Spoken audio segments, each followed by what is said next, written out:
একজন dangerous police officer কিভাবে তার বন্ধুর বোনের প্রেমে পড়ে যায়। আর ড্রামাটি অনেকটা ইন্টারেস্টিং। আশা করি ড্রামাটি তোমাদের অনেক ভালো লাগবে। সো আর কথা না বাড়িয়ে ড্রামাটির এক্সপ্লেনেশন শুরু করা যাক। গল্পের শুরুতে আমরা শ্যানলি নামের একটি মেয়েকে দেখতে পাই, যাকে কিডন্যাপ করে নিয়ে আসা হয়েছে।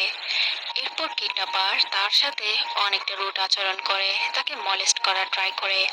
তখনই আমাদের গল্পের হ্যান্ডসাম মেল পুলিশ অফিসার জোকে দেখানো হয়, যে শ্যানলিকে দেখা মাত্র চিনতে পারে আর তাকে বাঁচানোর জন্য সম্পূর্ণ রিস্ক নিয়ে ওই কিডন্যাপারের সাথে ফাইট করতে চলে আসে। এরপর সে শ্যানলিকে বাঁচিয়ে নেয়, কিন্তু তখন সে শ্যানলির নিকনেম, যার নাম মিষ্টি, সেই নামে ডাকতে থাকে।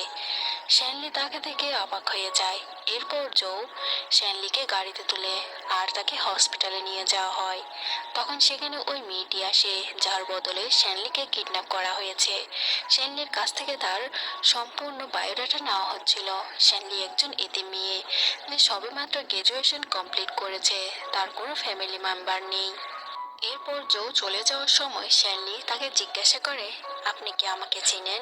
আপনার সাথে কি আমার আগে কোনো পরিচয় আছে?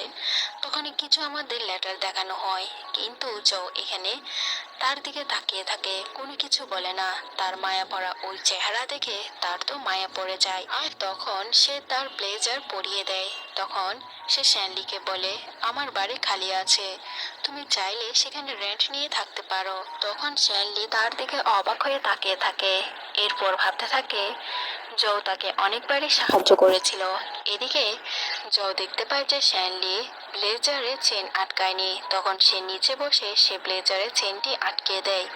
এতে শ্যানলি অনেকটা অবাক হয়ে যায়, আর শ্যানলি মনে মনে ভাবে, ও কি টিচার নাকি সে গ্যাংস্টার। হ্যালো এভরিওয়ান, মোস্টে আমার অভিজ্ঞতা আসলেই দারুণ। এখানে বিনোদনের দুনিয়া একদম অন্যরকম। আমার সবচেয়ে পছন্দের একটি গেম হলো ব্লিঙ্কো। এর মজাটি বলে আপনাদের সারপ্রাইজ নষ্ট করতে চাই না।